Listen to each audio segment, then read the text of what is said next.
Yes please. क्या हाल है बच्चों? तो सभी बच्चों को नॉट बढ़िया सर, या बहुत बढ़िया? नॉट बढ़िया क्यों? बाहर नहीं जाने दिया घूमने?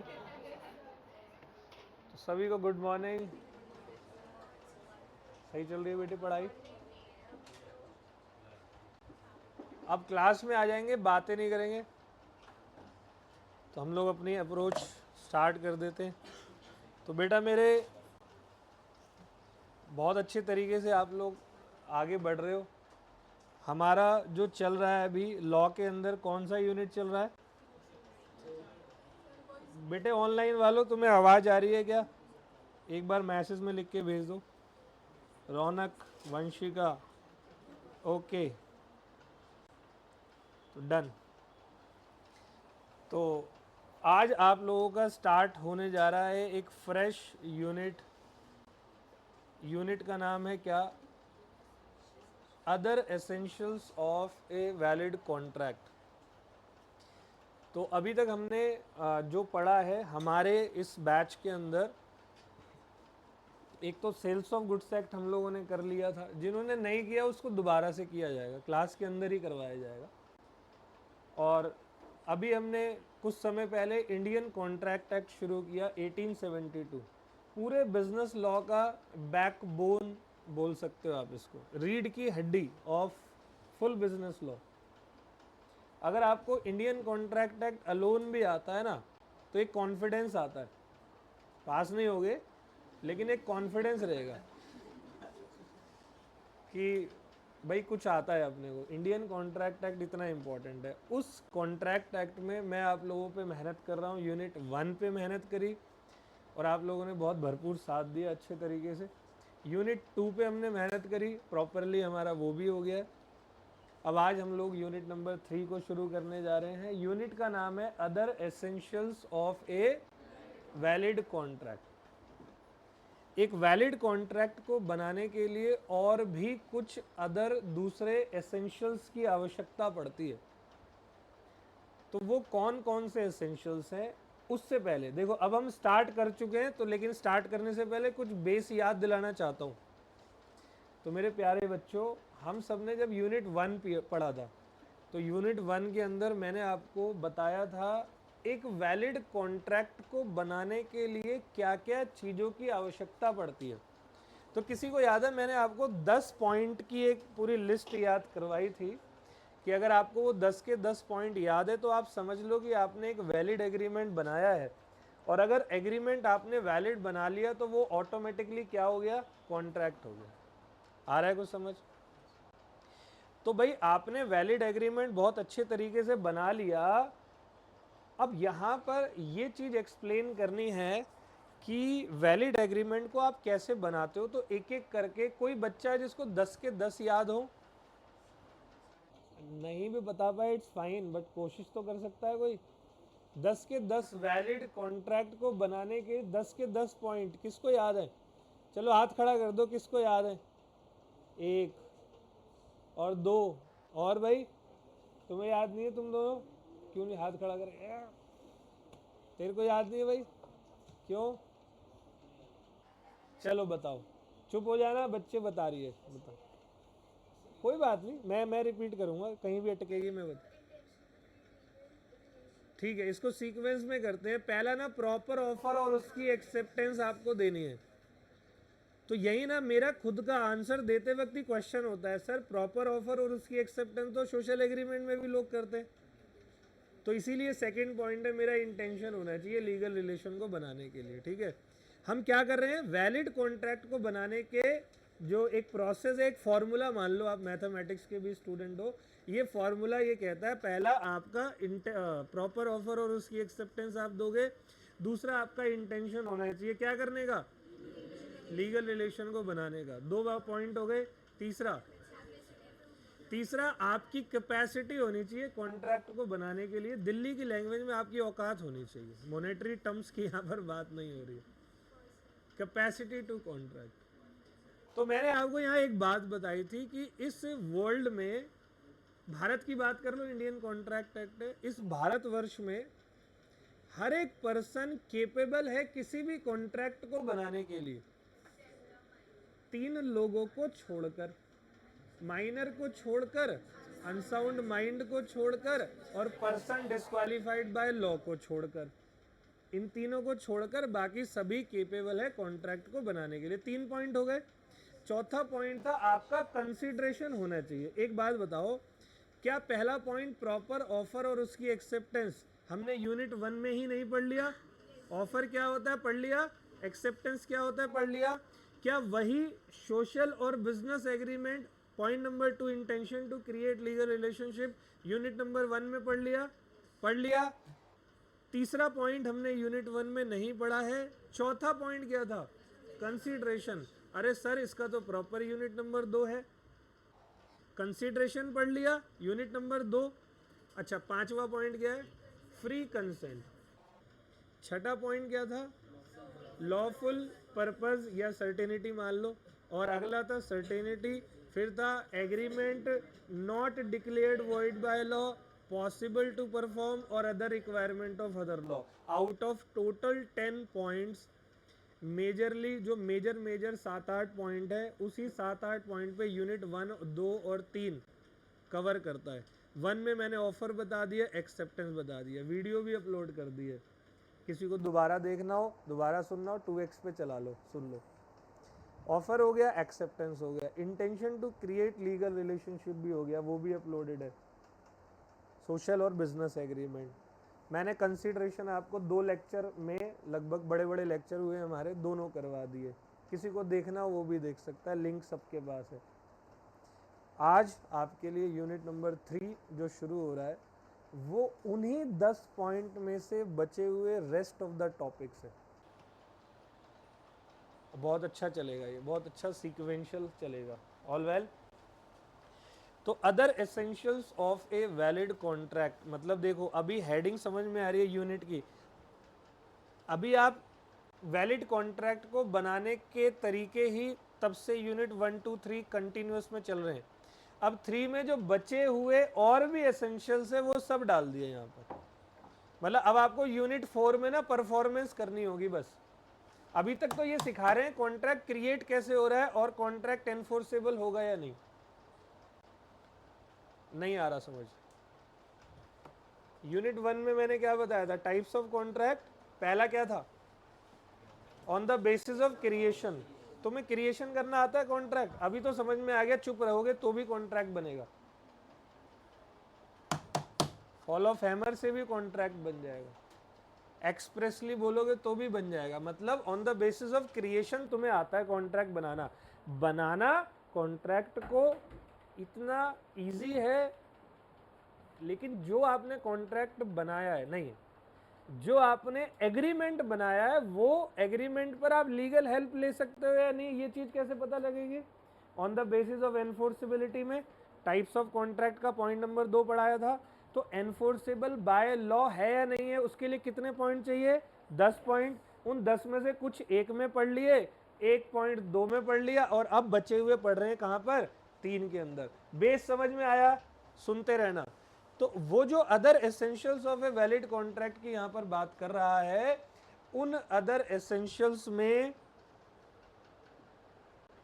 ये 4 पॉइंट हमें पढ़ने हैं। We will study 4 topics in this unit. सबसे पहला टॉपिक है कैपेसिटी टू कॉन्ट्रैक्ट। थोड़ा बेस तो आप सब जानते हो इसके बारे में। हर कोई केपेबल है कॉन्ट्रैक्ट को बनाने के लिए, माइनर को छोड़कर, अनसाउंड माइंड को छोड़कर और पर्सन डिस्क्वालिफाइड बाय लॉ को छोड़कर। बोलो हाँ या ना? दूसरा कौन सी कंसेंट चाहिए? फ्री कंसेंट चाहिए। आपकी कंसेंट क्या होनी चाहिए? एकदम फ्री कंसेंट होनी चाहिए। तीसरा पर्पस आपका क्या होना चाहिए? और चौथा, आप ऐसे एग्रीमेंट मत बनाना जिनको लॉ ने, तो मैं एक एक करके शुरू कर रहा हूं। Capacity to contract section number 11 से। और आपको एक बात और बता दूं, वो जो सेक्शन 10 है वो वही है, list of the essentials, proper offer, उसकी acceptance, intention to create legal relationship वगैरह वगैरह। All well? यस। तो सबसे पहला मेरा शुरुआत हो रहा है कैपेसिटी टू कॉन्ट्रैक्ट से। तो यहाँ पर आ गया कैपेसिटी टू कॉन्ट्रैक्ट। अभी आपको सिर्फ अभी हेयरिंग करने पे ध्यान देना है, नोट्स पे ज़्यादा नहीं, जब मैं बोलूँगा तो नोट्स देखना। कैपेसिटी टू कॉन्ट्रैक्ट, सिंपल मतलब दोबारा से रिपीटेटिवली बोल रहा हूँ, every person in this world are capable to enter into a valid contract, छोड़कर माइनर को, अनसाउंड माइंड को, पर्सन डिस्क्वालिफाइड बाय लॉ। अभी तुम्हारे माइंड में लिमिटेड सोच है कि माइनर कौन होता है, छोटा बच्चा टाइप कोई है ना। अनसाउंड माइंड कौन होता है, पागल टाइप का है ना, फिर मेरे को देख रही है तो ठीक है, पागल टाइप का। और पर्सन डिस्क्वालिफाइड बाय लॉ का मतलब क्या होता है, जिसको कानून ने ऑलरेडी डिस्क्वालिफाइड कर रखा है, that you are not eligible to make an agreement. तो जब कानून ने तुझे डिस्क्वालिफाइड कर रखा है, या तू पागल है या तू माइनर है, तो तू केपेबल ही नहीं है कॉन्ट्रैक्ट को करने के। मतलब अगर तू कोई एग्रीमेंट बनाता है इस कैपेसिटी में, तो तेरा वो एग्रीमेंट यूजलेस एग्रीमेंट हो जाएगा। लॉ के शब्दों में उसको क्या बोलोगे, वॉइड एग्रीमेंट हो जाएगा। ठीक है, तो शुरू करते हैं एक एक करके। अब कैपेसिटी में मैं इन तीनों की कैपेसिटी की बात करूंगा, माइनर का पूरा अलग से लिस्ट बताऊंगा, अनसाउंड माइंड का अलग से बताऊंगा, पर्सन डिस्क्वालिफाइड बाय लॉ का अलग से बताऊंगा। अगर एग्जाम में क्वेश्चन आता है तो मैं आपको 80% से ज़्यादा चांसेस है माइनर से क्वेश्चन आने के, 20% चांसेस जो बनते हैं वो बनते हैं पर्सन डिस्क्वालिफाइड बाय लॉ का, कोई एक पॉइंट उठाकर दे देंगे। लेकिन minor is very very very important जो टॉपिक है। ऑल वेल, तो बताओ आप सभी बच्चे कि माइनर कौन होता है। वो बच्चा, वो बंदा जिसकी उम्र कितने से कम होती है। तो बॉस बहुत अच्छे से समझदारी से सुनना, माइनर में शुरू करवाने जा रहा हूँ। तो माइनर कौन होता है, तो बेटा मेरा minor means the person who has not completed, what I said, who has not completed his 18 year of age under Indian Majority Act 1875। अभी कई बच्चे नए वाले इंडियन के आगे ना सीधा कॉन्ट्रैक्ट एक्ट निकालते हैं मुंह से। एक कानून बना हुआ है, कानून का नाम है इंडियन मेजोरिटी एक्ट 1875। उस कानून ने माइनर की उम्र बता रखी है, कॉन्ट्रैक्ट एक्ट ने नहीं बताई। कॉन्ट्रैक्ट एक्ट तो उस कानून का रेफरेंस लेता है अपने पास। तो इंडियन मेजोरिटी एक्ट 1875 कहता है minor means the person who has not completed his 18 year of age under Indian majority act 1875, but in two cases the age of minor is continuous up to 21 year. दो cases में minor की उम्र 18 नहीं 21 साल मानी जाएगी। सही है, सुनना वो केसेस, दो केसेस में माइनर की उम्र 18 नहीं 21 जनरली क्या होती है 18 जनरली, लेकिन इन दो केसेस में क्या मानी जाएगी। पहला केस तो ये है कि जब माइनर के जो गार्जियन है उसको कोर्ट ने अपॉइंट किया। गार्जियन कौन होते हैं, एक तरीके की फैमिली। अब मान लो कोई फैमिली माइनर की जेन्युइन है, ब्लड रिलेशन वाली फैमिली, और उसकी डेथ हो जाती है। आप सबसे एक प्रश्न है, आपको आपके माता पिता जितना डेवलपमेंट आपके माइंड का देंगे उतना क्या कोई और परिवार देगा। कोर्ट भी ये बात मानता है। तो कोर्ट ये कहता है मान लो किसी माइनर के माता पिता नहीं है तो उसके गार्जियन को कोर्ट ने अपॉइंट किया है, तो ऐसे में उस माइनर की उम्र अब 18 नहीं होगी, अब क्या होगी। मतलब वो थोड़ा सा स्लो प्रोग्रेस कर रहा है माइंड उसका। अपने माँ बाप जो आपको सिखाएंगे वो शायद दूसरे के चाह के भी ना सिखा पाए। और एक केस में मान लो माइनर के गार्जियन अपॉइंटेड नहीं है, तो माइनर के प्रॉपर्टी को चलाने के लिए कौन अपॉइंटेड हुआ है, एडमिनिस्ट्रार। मान लो मम्मी पापा थे, अच्छी खासी प्रॉपर्टी बिजनेस था, मम्मी पापा की अचानक डेथ हो गई, तो भाई माइनर अब क्या करे। तो कोर्ट ने उस प्रॉपर्टी को एडमिनिस्ट्रेशन करने के लिए ओनली कोई बंदा रखा है, और कोर्ट ने उसको बोल दिया सुन भाई जैसे ही ये माइनर मेजर हो जाएगा, तो सर 18 का नहीं 21 का, 21 का जैसे ही हो जाएगा तो इस माइनर की प्रॉपर्टी को वापस दे दियो। इन दो सिचुएशन में ये माइनर की उम्र कितनी मानी जाएगी? 21 साल। इसके अलावा कितनी मानी जाती है? बोलो ओके भाई। तो रिपीट कर रहा हूँ, हम लोग क्या पढ़ रहे हैं? Other essentials of valid contract, जिसमें हम 4 मेजर टॉपिक्स पढ़ने वाले हैं। Capacity to contract, free consent, lawful purpose agreement, declared void by law. इन 4 में से पहला टॉपिक मैंने शुरू कराया कैपेसिटी टू कॉन्ट्रैक्ट। मतलब बताया every person in this world are capable to enter into a valid contract except minor unsound mind person disqualified by law. सबसे पहला मैंने आपके लिए माइनर शुरू किया। माइनर कौन होता है? Minor means the person who has not capable minor means a person who has not completed his 18 year of age under Indian Majority Act 1875, but in 2 cases the age of minor is continuous up to 21 year when the administrar of the property of the minor is appointed by court and the guardian of minor is appointed by court. All well? बोलो बच्चों। yes.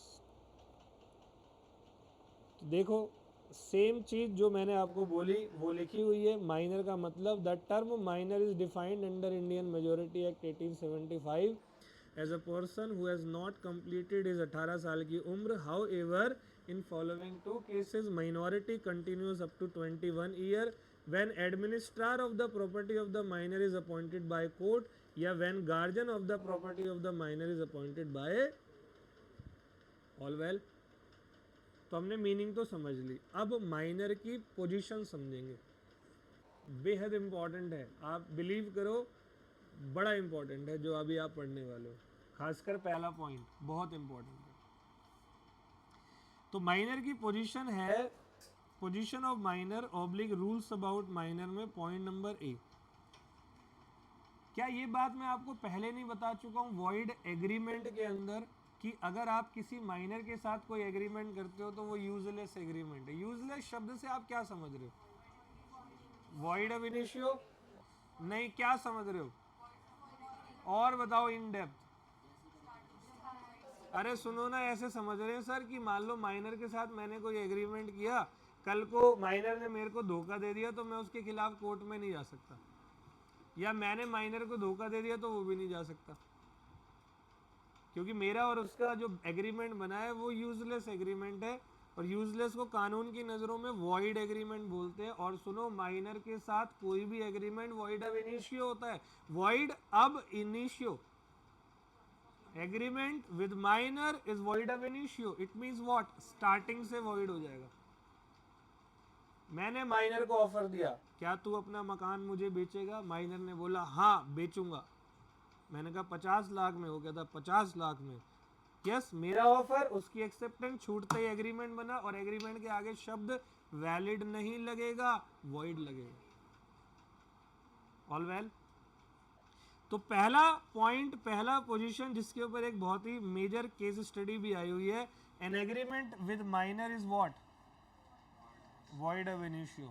If you are making an agreement with minor, then it will be void ab initio. It is void ab initio. An agreement with minor is absolutely void and inoperative. Inoperative मतलब court में इसका कुछ होगा नहीं, operative होगा ही नहीं। And this rule was established by the Privy Council. Privy Council मतलब वो कोर्ट की बात हो रही है। In the famous case, एक केस आया है, जरा सुन लो वो केस क्या था। ये केस 1897 का केस था जिसका डिसीजन आई थिंक 1903 में आया था। यस, 1903 में ही आया था। केस का नाम था, सुन लो सबके साथ। अब देखो आपके पास केस की संख्या भी बढ़ती जा रही है। सबसे पहला केस मैंने आपको पढ़ाया था, क्या नाम था? Welfare versus welfare. दूसरा केस क्या था? तो आप सभी के लिए खुशखबरी भी है, अभी 2 से 3 दिनों के अंदर इमीडिएट बेसिस पर मैं आप सभी के लिए एक प्लेलिस्ट बनाऊंगा जिसमें पूरे लॉ के सिर्फ केसेस होंगे। 4 मिनट 5 मिनट के अंदर पूरा case define with single page PDF. तो वो पीडीएफ आपको शेयर कर दूंगा। मेन 12-15 केसेस हैवी वाले होंगे, प्लस 12-15 आपके सामने वीडियोस होंगी। ऐसा नहीं है वो क्लास में नहीं होंगे, क्लास में वो हो रहे हैं जैसे होते हैं। एक अलग से स्पेसिफिक आपको मैं देने वाला हूँ। 4 से 5 दिनों के अंदर, मैक्सिमम 1 वीक में शुरू कर दूंगा इस काम को। ठीक है, डन। तो लीलियंट नहीं हो जाए, आने दो वाला ही है और छोड़ना अभी क्या पड़े, ऐसा कुछ नहीं है। वो हेल्प के लिए होगा अलग से, एक प्लेलिस्ट बनने वाली है आपकी थोड़े टाइम में। तो केसेस की संख्या आपके पास बढ़ती जा रही है। पहली मोहिरी बीवी, सॉरी, हंसो मत बेटा, केस का नाम ही यही है, वेलफेयर वर्सेस वेलफेयर पहला, ओके। फिर मैं थोड़ा सा आगे लेके गया, तुम्हें कार्लिल वर्सेस कार्बोलिक बताया। फिर मैंने आपको लालमन शुक्ला वर्सेस गौरी दत्त बताया। फिर मैंने आपको एक और बताया था, चेन्नैया वर्सेस रमैया का केस। ये मेजर केसेस थे, और भी कुछ छोटे छोटे केसेस भी हैं, और कंपनीज एक्ट में तो लाइन लगेगी एक साथ, 6-8 केस तो एक ही सिंगल डे में होते हैं। ओके, टॉपिक का नाम है, केस का नाम है मोहिरी, ये बीवी नहीं है, बीबी है, ठीक है, वर्सेस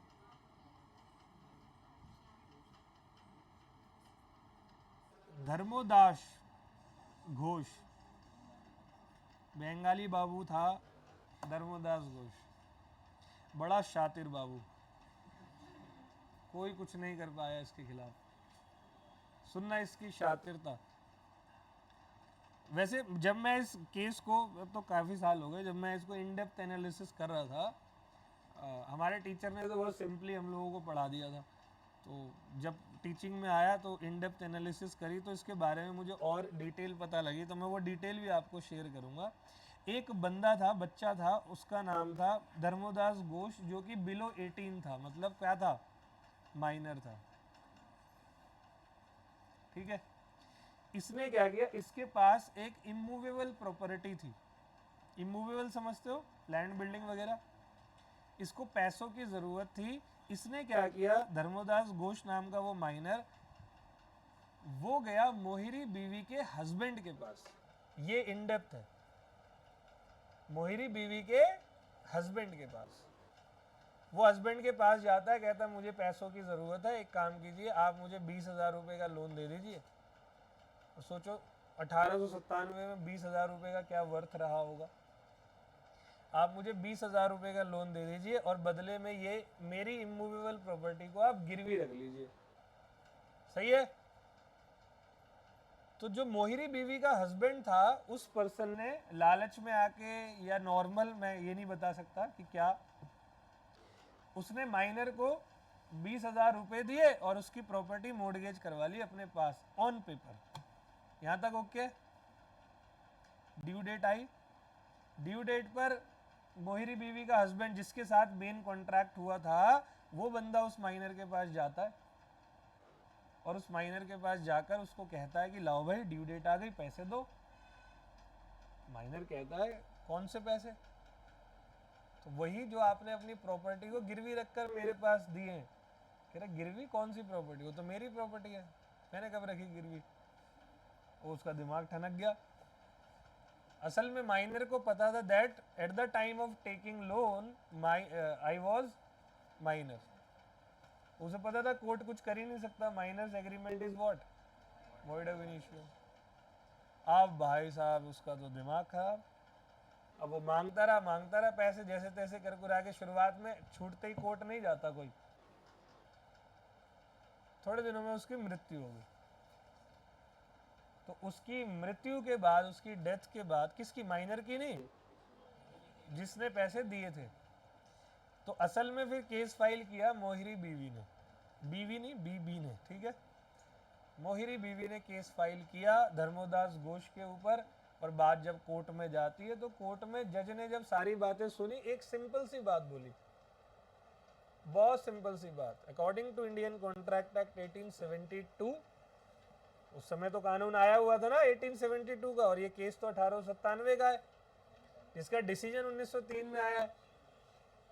तो according to Indian contract act 1872, an agreement with minor is void of initio. और आपने जो पैसे दिए वो माइनर को दिए। अच्छा, हमें कब देखना है वो माइनर है, जिस दिन एग्रीमेंट हुआ था। बाद में वो बेशक मेजर हो जाए, कोई फर्क नहीं पड़ता, क्योंकि जब केस का डिसीजन आया था तब वो मेजर हो गया था। सही है। तो कोर्ट ने डिसीजन दिया और your agreement was void of initio, you are not eligible to recover even a single penny from Dharmodas Ghosh, you may leave now. ठीक है, मैडम नाराज हो गए, चली गई वापस, क्या करेंगे। उस दिन से ये बिल्कुल बड़े लेवल की case study, famous case study बन गई। और कोई भी फालतू अगर माइनर के बीच में कुछ होता है तो ये केस स्टडी का रेफरेंस दे दिया जाता है, देख भाई इतनी बड़ी गलती उसने करी थी, अगर तुझे करनी है तो कर ले, कोई बात नहीं, लेकिन माइनर के खिलाफ तो कोर्ट में कुछ भी। लेकिन क्या इसका मतलब ये है कि तुम में से कोई माइनर कौन कौन है? फूफा जी उम्र क्या आपकी हो गया? 18+ हो गया। और कौन है माइनर इस क्लास में? देखो इतने सारे माइनर बच्चे बैठे हुए हैं। तो क्या इसका मतलब ये थोड़ी है क्योंकि कभी कभी मैं क्लास के अंदर कुछ बोल भी देता हूँ, तुम्हें शायद पर्सनल लग जाती होगी, तुमने एक बढ़िया सा चाकू निकाला और मेरे पेट में दे के चले गए, minor's agreement is void of initio. तेरे को तो मैंने कभी कुछ बोला नहीं, तू क्यों सोच रहा है यार? ठीक है, तो पेट में लेके चले गए, तो ऐसा थोड़ी होता है भाई। कोई क्रिमिनल एक्टिविटी के लिए जुवेनाइल बना हुआ है माइनर का, वो वहां पर सजा होती है उसको प्रॉपर। यहाँ तो हम बिजनेस एग्रीमेंट की बात करें, that if minor is making an business agreement then it will be what? Void of initio. आ गया समझ? तो देखो जी ये केस आ गया, कोई दिक्कत किसी को? तो ये केस एक तरीके का एक जजमेंट है। और मैंने आपको पहले बताया हुआ, हम लोग ना लॉ पढ़ रहे हैं, बिजनेस लॉज। तो लॉ के अंदर सिर्फ एक्ट नहीं आता, एक्ट के साथ में notification, circular, judgements of the past years, जो भी केसेस आए होते हैं कोर्ट्स के, वो सब भी कानून का एक हिस्सा होते हैं। आ गया? तो ऐसा क्वेश्चन आपके पेपर में आ सकता है जहां पर नाम कुछ और होगा कि कोई मिसेज या मिस्टर है, उसने मोर्गेज ले ली प्रॉपर्टी और बदले में कुछ पैसे दे दिए, जिसको दिए वो माइनर था, बाद में पैसे माइनर नहीं चुकाए, तो जिसने प्रॉपर्टी गिरवी रखवाई थी वो बंदा केस करना चाहता है, तो बताओ क्या होगा? तो अब आपको यहाँ पर प्रॉपरली आंसर लिखना है according to the section number 11 of the, अगर सेक्शन याद है, नहीं याद है तो according to the provision of Indian contract act 1872, minor means the person who has not completed his 18 year of age as per Indian Majority Act 1875. And one of the position of the minor is that if you are making an agreement with minor, then it will be void ab initio. It is void ab initio. And as per the judgment of leading case Mohiri Baby versus Dharmodas Ghosh, आप पूरा provision लिख दोगे, फिर questions के fact and analysis करके finally conclude कर दोगे। Conclusion आया कुछ समझ मेरे प्यारो? Yes, very nice. हाँ बेटे,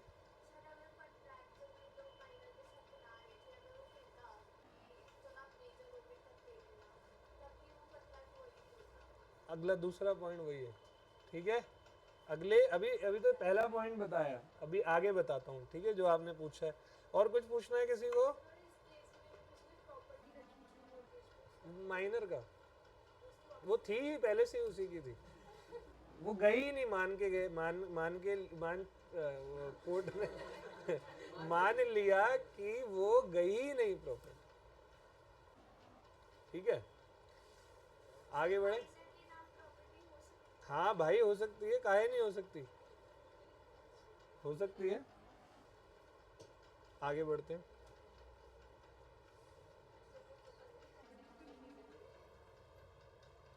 तो देखो, तो मैंने यहाँ पर आपका इसका जो केस मैंने आपको बताया, इस बॉक्स के अंदर ये केस लिखा हुआ है, तो आप क्या करेंगे, इसको प्रॉपरली पढ़ लेंगे। ऑल वेल, ठीक है। अब अगला कहता है minor's agreement can not be ratified. What is the meaning of the word ratified? Ratified word का मतलब होता है कन्फर्म। एक एग्जाम्पल दे रहा हूं तभी समझ में आएगा। मान लो, चलो कितने माइनर थे इस क्लास में बताओ जरा, एक बार और हाथ खड़े करो। चलो, तो मैं निधि से पूछता हूँ। निधि, तेरा एग्जैक्ट उम्र क्या है, एग्जैक्ट डेट ऑफ बर्थ क्या है? 23 अगस्त 2007, मतलब अभी तो होने वाली है 23 अगस्त को 18 साल की पार्टी। उस दिन 23 अगस्त को मैडम होने वाली है 18 साल की, और बहुत ज़्यादा लंबा समय नहीं रह गया। अभी आपका मई चल रहा है, क्या तारीख है आज? 19 मई। जून, जुलाई, अगस्त, ऑलमोस्ट 3 महीने 4-5 दिन बाद मैडम जो है वो 18 की हो जाएंगी। 22 अगस्त को मैं दीपक पाठक निधि के साथ कोई बिजनेस एग्रीमेंट बना रहा हूँ जिसके अंदर सारी चीजें, कोई भी फाइनेंशियली कोई भी डिस्कशन किया, एग्रीमेंट बना दिया, क्या ये एग्रीमेंट वॉइड है? पहले बोलो। ये थी 17 साल 364 डेज की, तो भी वॉइड है। किसने बोला कि 17 साल 364 दिन की है? तो अब जैसे मान ले मैं इंडियन हूं, तो मैं बॉर्डर की लाइन पे भी खड़ा हूं तो भी तो मैं इंडियन हूं। मेरे को क्या पाकिस्तानी फालतू बोल सकता है?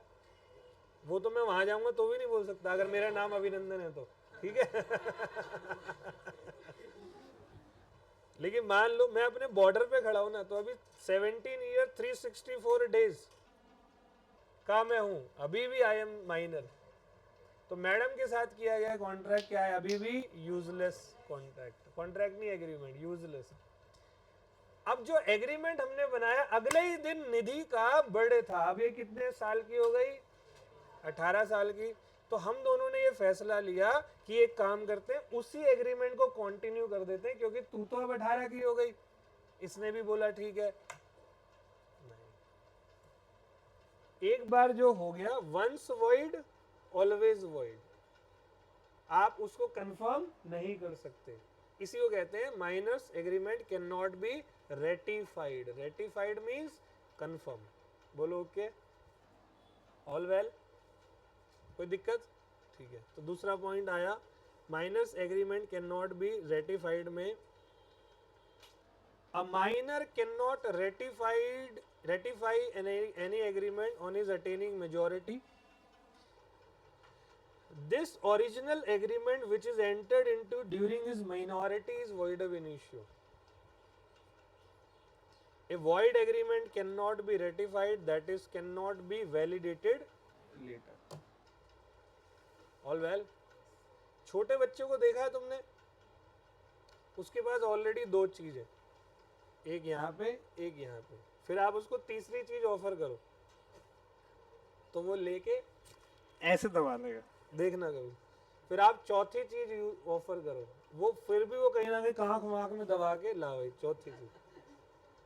आप उससे कुछ मांग लो,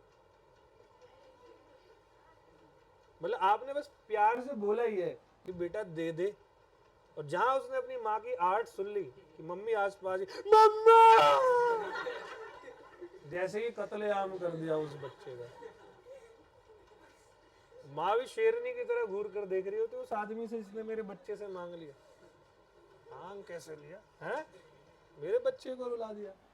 बच्चे बहुत कमीने होते हैं, ठीक है। लॉ में सिंपल रूल है, अगर कोई एग्रीमेंट माइनर के बेनिफिट के लिए हो रहा है, वैलिड है, वैलिड है। मतलब अगर आप माइनर को कोई बेनिफिट पहुंचा रहे हो तो वैलिड है, मतलब आपको वो परफॉर्मेंस करनी पड़ेगी। लेकिन कहीं माइनर की ऑब्लिगेशन आ गई तो भूल जाओ। तो निधि पता था आज तक इतना फायदा, ले ले 20-50 हजार रुपए बाहर जाए किसी से। ठीक है। तो माइनर कैन बी बेनिफिशियरी में कहता है, beneficiary means a person for whom benefit of a contract is what? And if a minor contract is made for the benefit of minor, then it will be, जैसे कोई mortgage को execute किया हुआ in favour of minor. जैसे मेरे पास तुम आए 20 लाख रुपए लेने के लिए, तुम्हारे पास एक प्रॉपर्टी थी, तो वो प्रॉपर्टी माइनर के, मान लो मेरा एक माइनर बच्चा है तो उसके नाम पे एग्जीक्यूशन करवाई गई, वैलिड है। क्या माइनर की कोई लाइबिलिटी अराइज हो रही है? तो कोई भी बेनिफिट वाला काम अगर आप माइनर के लिए कर रहे हो, वैलिड है। सही है? समझ में आ रही है बात? वही छोटा बच्चा, मैंने क्यों एग्जांपल, उसको देते रहो, वो लेता रहेगा, उससे कुछ मांगो तो वो चिल्लाएगा फिर।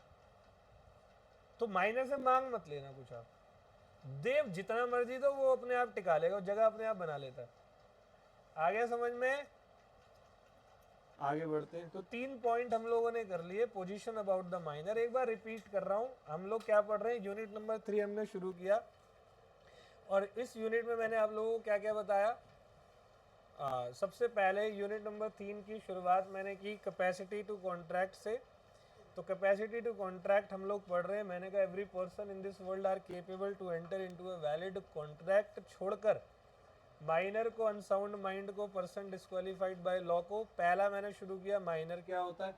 Minor means a person who has not completed his 18 साल की उम्र under Indian majority act 1875, but in 2 cases the age of minor is continues up to 21 year. Administrator minor की प्रॉपर्टी का या गार्जियन। फिर है पोजीशन अबाउट द माइनर। पहली position, minor's agreement is void of initio. और यहाँ leading case है बहुत बड़ा वाला, मोहिरी बीबी वर्सेस धर्मोदास घोष का। All well. दूसरा पॉइंट है माइनर जो है minor's agreement can not be ratified, once void always void.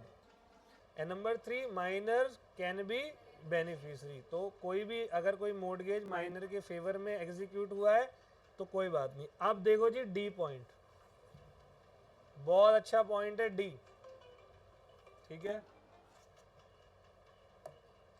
D point है माइनर कैन प्लीड मिनॉरिटी। तुम्हारी क्लास में कोई ऐसा बच्चा तुम्हें मिला है जो देखने में मेजर लगता हो, 12th क्लास 11th क्लास में? हर क्लास में एक होता है। हमारी क्लास में बताइए एक अशोक नाम का बंदा, वो बड़ी बड़ी धाड़ियां आती थी उसकी 12th क्लास में। हम तो अंकल बोलते थे, एक आधा हमारा दोस्त को पापा भी बोलते थे। पापा इतना हैवी सा लगता था, बड़ा सा। लेकिन उसकी उम्र जो है, उम्र उसकी 16 साढ़े 16 साल ही थी, 17 साल तक 12th क्लास में। तो कुछ माइनर ऐसे होते हैं जो माइनर नहीं लगते, वो क्या लगते हैं, मेजर लगते हैं, है ना जी। जैसे कुछ बहुत इंटेलिजेंट होते हैं, वो लगते नहीं है, उनकी हरकतें लगती है बहुत बेवकूफ टाइप के हैं, फिर आता है उनका रिजल्ट, है ना जी। तो अगर कोई माइनर अपनी माइनॉरिटी को छुपा रहा है, प्लीड मतलब छुपाना, तो भी कोई दिक्कत नहीं है। तू क्यों फंसा, तेरी गलती है। उसने छुपाया, तू फंसा, तेरी गलती। मान लो कोई माइनर फेक डॉक्यूमेंट ले गया, तूने अप्रूवल दे दी, पेमेंट कर दी, कल को तुझे पता लगा तू उससे मांगने गया, माइनर पढ़ा लिखा था, माइनर ने कहा minor's agreement is void of initio. Leading case Dharmodas Ghosh, Mohori Bibi. अब वो कह रहा भाई देख डॉक्यूमेंट में तेरी उम्र तो ये, कहता ये तो है ही नहीं, मेरी असली उम्र ये देख, आधार कार्ड मेरा 2009 को बोर्न हूँ मैं, अभी 2025 चल रहा है, कैलकुलेशन करनी आती है, चल मैं करता हूँ, 2009 से काउंट कर, 16 साल का हूँ मैं, जा जो करना है कर ले। कुछ नहीं कर सकते, घर जाओ बैठ जाओ, ऐसे ऐसे किस्मत को मारो बैठ जाओ। कौन सा वो मनोज दिन था। हाँ, भारत में एक बड़ी अच्छी अपॉर्चुनिटी है, 200-400 गाली दे दो, वो आपके ऊपर है, वो भी अकेले में देना, फ्यूचर में उसके सामने मत दे देना, वहाँ भी पकड़े जाओगे। तो माइनर कैन प्लीड माइनॉरिटी। और भी कुछ लिखा है, the concept of estoppel does not apply upon the. चलो कोई बताएगा तुम में से एस्टॉपेल क्या होता है, मैं पढ़ा चुका हूँ सेल्स ऑफ गुड्स एक्ट में, कुछ बच्चे अगर थे। स्टॉपेल वर्ड का मतलब मैंने बताया था, stopped from,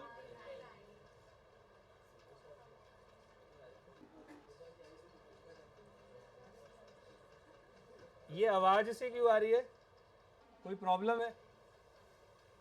stopped from denying, मना करने से रोकना। मैंने आपको इसको सिंपल भाषा में एक एग्जांपल देके स्टॉपेल वर्ड के बारे में बताया। अभी माइनर का कॉन्सेप्ट छोड़ते हैं, मैं स्टॉपेल को दोबारा से समझा रहा हूं एक बार और। एक शॉप वाला एग्जांपल दिया था, रिपीट वही करूंगा। स्टॉपेल का मतलब, एंड देन उसको मैं माइनर पे अप्लाई करता हूं, तो जो बच्चे पहले से थे उनको रिवाइज हो जाएगा, और बाकी बच्चों, पानी पी लो।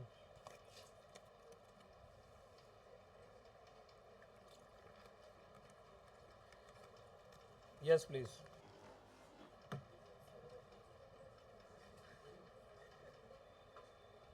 भाई कुत्ते की दुम हो क्या?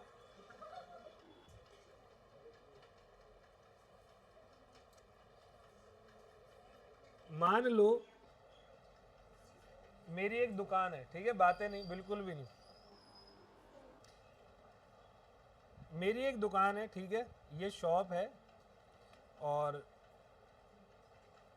शॉप पे यहाँ पर एक बड़ा सा काउंटर है, मैं यहाँ पर बैठा हुआ हूँ, ठीक है जी, ओके। मेरा एक दोस्त आया, फ्रेंड, मेरे से दुकान में मिलने आया। वैसे तो उसको दूर से ही भगा देना चाहिए, दोस्त है, लेकिन चलो मिलने आया है तो जनरली जैसे उस बंदे को मैं अपनी दुकान के अंदर बिठाऊं या बाहर ही खड़ा रखूं, तो मैंने उसको अपनी दुकान के अंदर बिठा दिया, ठीक है, यहाँ तक ओके। दोनों बात करने लगे, और बता भाई क्या हाल है, बढ़िया बढ़िया, कॉलेज में, अबे तेरे बस की नहीं थी भाई, वो तो मैंने किया था, टाइप बातें चलने लगी। इतने में एक ग्राहक आ गया, ठीक है, एक ग्राहक आ रहा है, और ये चलते चलते जो है पहुंचा पहुंचा पहुंचा, ये भी खड़ा हुआ, ये ग्राहक को ट्रीट करने लगा, ठीक है। अब दोनों यहाँ बातें करने लगे, अपना ये वाला दोस्त ग्राहक से बातें करने लगा। एक ग्राहक और यहाँ से चलता चलता आ रहा है। अब बताओ वो दोनों में से किसके पास जाएगा, इसके या इसके? जो खाली बैठा है, क्योंकि वो काउंटर के उस तरफ है। तो ये वाला ग्राहक क्या सोचेगा, अरे भाई ये बंदा या तो मालिक है, नौकर है, कुछ तो है। तो वो ग्राहक मेरे दोस्त के पास आकर सामान के बारे में पूछने लगा, और मेरा दोस्त उसको बेचने लगा। मैंने अपने दोस्त को रोका नहीं रोका, मतलब मेरी इम्प्लाइडली मैंने उसको परमिशन दे दी दैट कि तू बेच ले। ग्राहक ने सामान लिया, अपने घर चला गया। 2 दिन बाद सामान में कोई दिक्कत हो गई, ग्राहक फिर वापस दुकान पर आया, दोस्त तो वहां होगा नहीं, दोस्त तो चला गया होगा। तो क्या मैं उसको ये बोलूंगा तूने मुझसे थोड़ी खरीदा था, तूने तो उससे खरीदा था जो यहाँ बैठा था? क्या यहाँ पर ग्राहक की कोई गलती है? तो आप मना नहीं कर सकते, आप डिनाई नहीं कर सकते कि मैं वापस नहीं करूंगा। और एस्टॉपल का मतलब होता है stopped from denying. All well. लेकिन सुन लो, अगर ये माइनर होता ना तो ये बोलता जा उसी से ले। तो स्टॉपल का कंसेप्ट माइनर पे एप्लीकेबल। All well. तीसरा point, fraudulent representation by the minor. मैंने आपको बोला ना, एक माइनर है, फ्रॉड डॉक्यूमेंट लेकर आ गया, तेरी गलती, जिसने पेमेंट करी तेरी गलती, तुझे चेक करना था। माइनर है, वो बुद्धि कहाँ है उसके अंदर? कर दिया फ्रॉड, बच्चा है।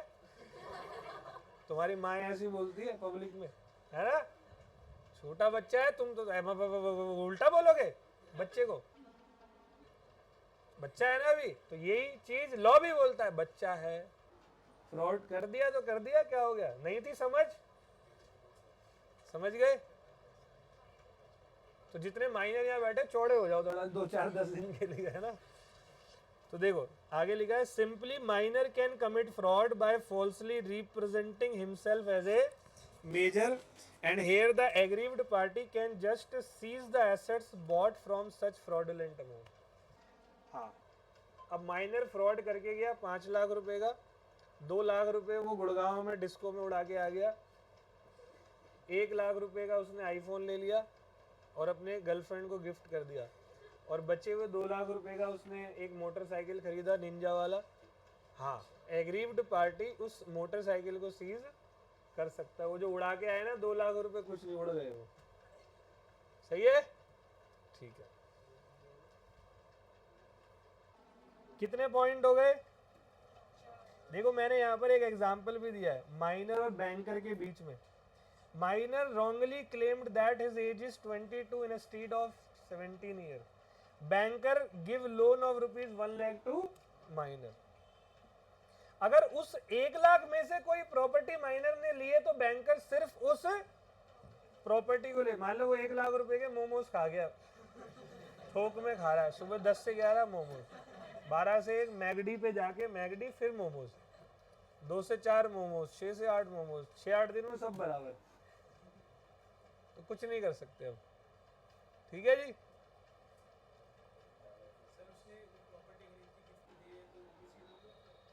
है जी, मेरे को पता था कोई ना कोई, और बात जब गर्लफ्रेंड के क्वेश्चन की आ जाए तो दक्ष कैसे ना पूछे। हाँ कर सकते, ठीक है, चलो आगे बढ़ते हैं। अब एक मैं आपसे नॉर्मली क्वेश्चन पूछ रहा हूँ, साइड कर दूं वरना आंसर दे दोगे। तो नॉर्मली क्वेश्चन है तुम लोगों से, तुम लोग एक बात बताओ मुझे कि ऐसे तो मान लो कि कोई माइनर है जिसको जेन्युइनली नीड है, तो ऐसे तो कोई भी उस माइनर की हेल्प करेगा ही नहीं, उसको पता है minor's agreement is what, void of initio. तो अब क्या किया जाए? मान लो एक माइनर है बिल्कुल मेरे पड़ोस में है, मान लो मेरा एक दोस्त है, वो हस्बैंड और वाइफ जो है वो कहीं चले गए अर्जेंट में, किसी के वहाँ चले गए, कोई अर्जेंट था, कोई एक्सीडेंट हो गया, चले गए, वो अपने बच्चे को छोड़ के चले गए, 8-10 साल का बच्चा है। उन्होंने कहा एक दिन में आ जाएंगे तो बच्चा मैनेज कर लेगा। इतने में वो बच्चे को तबीयत खराब हो गई, बुखार हो गया, तड़प रहा है। मैं देख रहा हूँ अपनी छत से उसके लॉन में वो तड़प रहा है, बिल्कुल वो पसीना पसीना हो रखा है। तो ऐसे में मुझे उसकी मदद करनी चाहिए। मैं ह्यूमैनिटी की बात नहीं कर रहा हूँ, तुम इंसानियत का मेरे ऊपर मत तान देना अभी, ठीक है। तो बताओ कि मेरे को, अब मैं सोच रहा हूँ यार इस बंदे को मैं हॉस्पिटल लेके जाऊंगा तो बिल आएगा, बिल सब आ गया, बाकी ये ठीक ठाक होके बोल देगा minor's agreement is void of initio. बोलो हाँ या ना, बोलो बोलो। नहीं लग सकता ना कॉल, 1872 में आया ये एक्ट।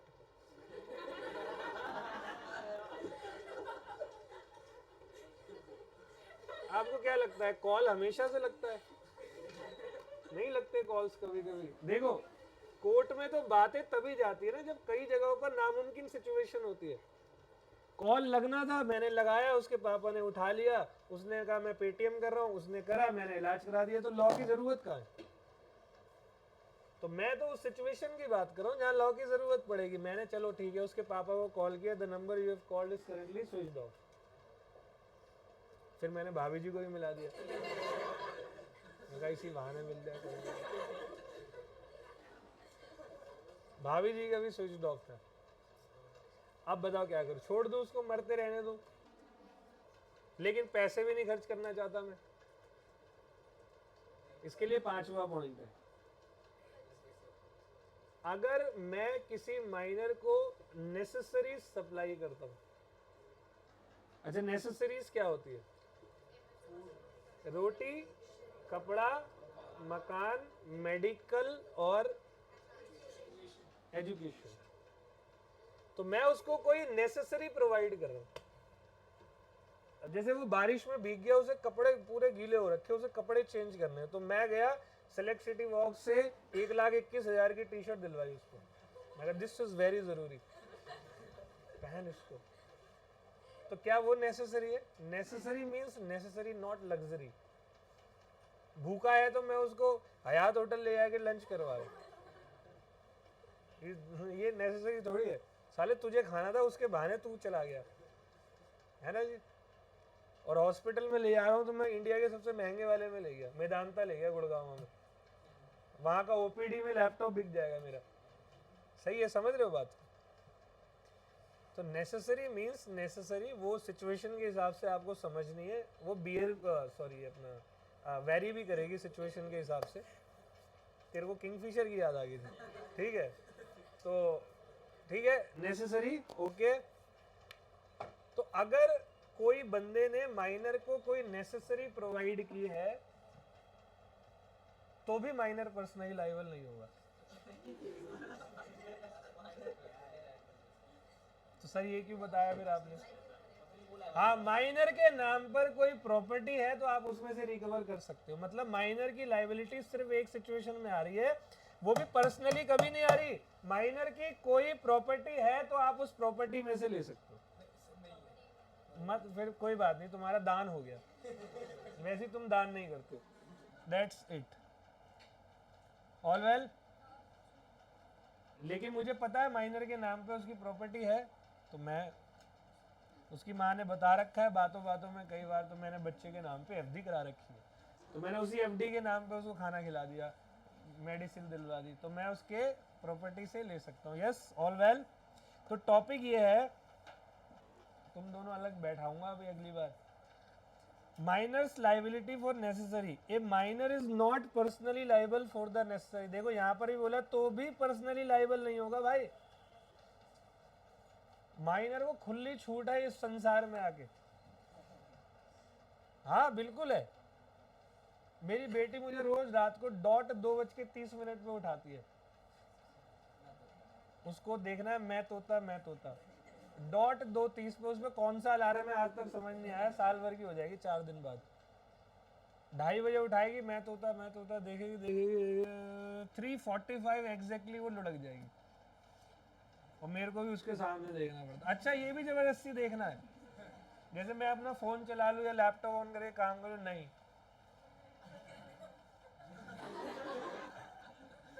हे हे हे हे हे हे हे, मतलब भाई मेरे को 1 घंटा 15 मिनट देना ही देना रोज रात को, डॉट उसका फिक्स है। मतलब मैं तो ये मतलब मेरे को डर लगता है कभी कभी, रात में थका होता हूँ, पूरे दिन काम करके जाता हूँ, फिर घर जाके भी काम, होमवर्क, ये वो, फिर जैसी आँख 1 बजे होती है 2:45 पे आंखों में उंगली घुसेड़ती है रिमोट ले लेके पता नहीं कहाँ से ढूंढ के रखती है अपने पास, तो बड़े खतरनाक होते हैं। इनको भगवान ने अलाउड कर रखा, जाओ, जब भगवान ने कर दिया, सालों कानून बनाने वाले तुम कौन होते हो, तुम भी फ्री करो। Not personally liable, all well. तो a minor is not personally liable for the necessary supplied to him, but his property is liable for payment to other person. हाँ, नेसेसरी मिली है, प्रॉपर्टी में से ले लेना। एग्जाम्पल है, जैसे एक माइनर है, एन एक नेबर है, an arrange for his treatment. ये माइनर है, इसको बहुत बुखार उखार है, मेडिकल अटेंशन की आवश्यकता है, नेबर ने उसका ट्रीटमेंट कराया, तो माइनर की प्रॉपर्टी में से वो ले सकता है। लेकिन अगला एग्जांपल देखना, एक माइनर स्टूडेंट है, सेलर ने माइनर स्टूडेंट M1 को 11 फैंसी कोट जो है वो दे दिए उधार में। माइनर स्टूडेंट ने बताया कि मेरा घर M block 23 first floor, I need some T shirts. Seller ने कह रहा है दिस सूट्स यू, और बड़ा महंगा महंगा वाला टी शर्ट उधार दे दिया। तो ये लग्जरी दिया, नेसेसरी नहीं ले सकता कुछ भी। तो here not even a single coat is necessary, his property could not be attached for its, all well, बोलो ओके। चलो पोजीशन पढ़ रहे हैं ना, पहला पोजीशन क्या है, माइनर्स एग्रीमेंट इज, कौन सा केस था, versus Dharmadas Ghosh. Minor can, minor's agreement can not be ratified, once void always void. Minor can be beneficiary, minor can plead minority, 2 point और इसी के साथ में द माइनर फ्रॉड भी कर सकता है, माइनर पे स्टॉपेल का कंसेप्ट एप्लीकेबल नहीं होता। अगला है minor's property, only property will be liable for supply of necessaries to the minor, and necessaries means necessary not luxury, all well. अब अगला पॉइंट, अब देखो कभी कभी ना किसी खानदान में कोई माइनर बहुत ही गजब लेवल का कमीना होता है, बाप का खेत बेच आया, 4 पेड़ थे वो बेच आया, पापा की कार बेच दी बाहर खड़ी खड़ी, तो कहीं कुछ कांड करके आ गया है ना। तो इन गजब अजब लेवल के हरकतों के लिए क्या उसके गार्जियन लाइबल होंगे, हाँ या ना? लॉजिकल बात करना, मैं लॉजिक से जाता हूँ। अब कोई मान लो minor's guardian will be liable, तो कोई 11-12 साल का माइनर है, पापा से मांगे 2000 रुपए, कोई ट्रिप व्रिप जा रही थी, पापा ने मना कर दिया, वो गया किसी किराना स्टोर को 2000 रुपए में फर्स्ट फ्लोर बेच के चला गया, तेरा 2000 से फर्स्ट फ्लोर तेरा, पैसा बहुत है। अब वो किराना स्टोर वाला आ गया सुबह सुबह भाई फर्स्ट फ्लोर के लिए, पापा जो है वो तौलिया पहन के ब्रश कर रहे थे, उन्होंने बालकनी पे कहा हुआ निकलो बाहर, फर्स्ट फ्लोर हमारा। बेचा किसने? आप ही की औलाद ने। तो ऐसे तो वो गार्जियन पहले तो टॉप फ्लोर, फिर सेकंड, फिर फर्स्ट, फर्स्ट से ग्राउंड, फिर तो जमीन पे, फिर बाहर सोएगा रात को रोड पे, है ना जी। तो guardian will not B liable for the activities done by the minor, and minor will not be personally liable. तो कौन लाइबल? कोई लाइबल नहीं। लेकिन इसका मतलब ये नहीं है कि वो कोई क्रिमिनल एक्टिविटी करे, याद रखना। तो माइनर्स पेरेंट्स और गार्जियन आर नॉट लाइबल, तो लिखा है माइनर्स पेरेंट्स और his guardian are not liable for his creditor for breach of contract by the minor whether the contract is for necessaries और नॉट।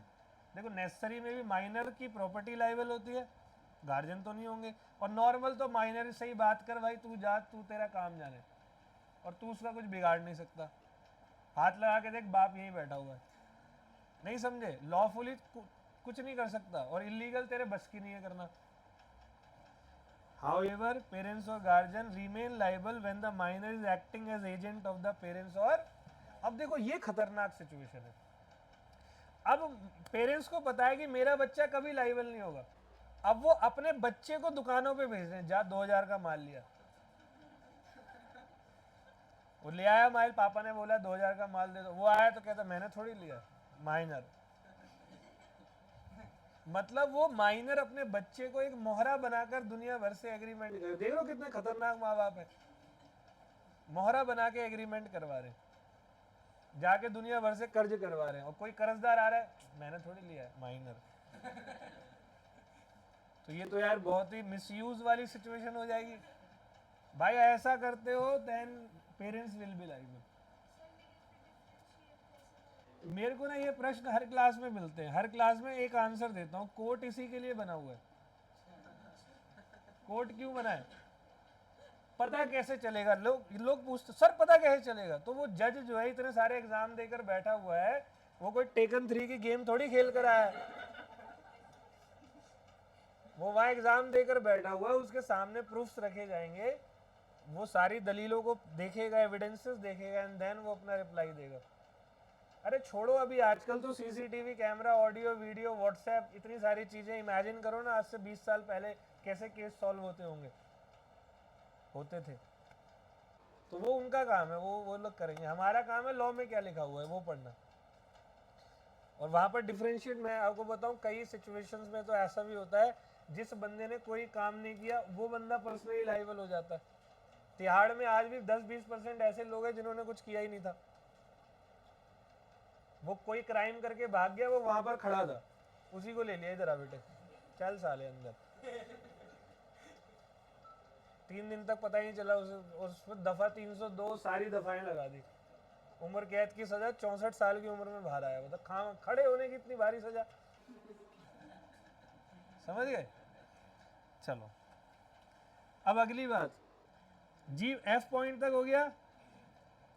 अब G point, minor can be agent but he will not be, जैसे मैं laptop minor को दे सकता था Nehru place ले जाने के लिए, कल की क्लास याद करो, परसों की, मैं निधि को अपना एजेंट बना सकता हूं अपने किसी काम के लिए, लेकिन वो एजेंसी के रिलेशनशिप में कोई गड़बड़ करेगी ना तो भी वो लाइबल नहीं है, तो मैं क्यों बनाऊं एजेंट।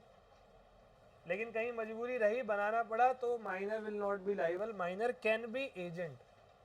याद आ गया समझ? ओके। अगला एच पॉइंट सुनो, माइनर किसी पार्टनरशिप फर्म में पार्टनर नहीं बन सकता। क्यों नहीं बन सकता? अरे सुनो भाई, पार्टनरशिप में मैं आपको जब एक्ट आएगा सीए फाउंडेशन के अंदर आएगा तो मैं वहां पर पढ़ाऊंगा आपको, पार्टनरशिप का एक डेफिनेशन होता है, बोलूं एक बार, partnership is the relationship between 2 or more persons who have agreed to share the profit of a business carried by all or any of them acting for all।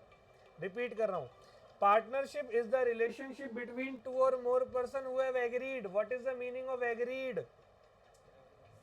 Agreement. तो partnership का relation बनाने के लिए आपस में क्या करना पड़ता है? माइनर के साथ एग्रीमेंट क्या होता है? तो फिर माइनर पार्टनर कैसे बन सकता है? तो माइनर कैन नॉट बी ए, लेकिन एक माइनर है, उसके पास कोई स्किल है, तो उसको आप अपनी पार्टनरशिप में प्रॉफिट में शामिल कर सकते हो।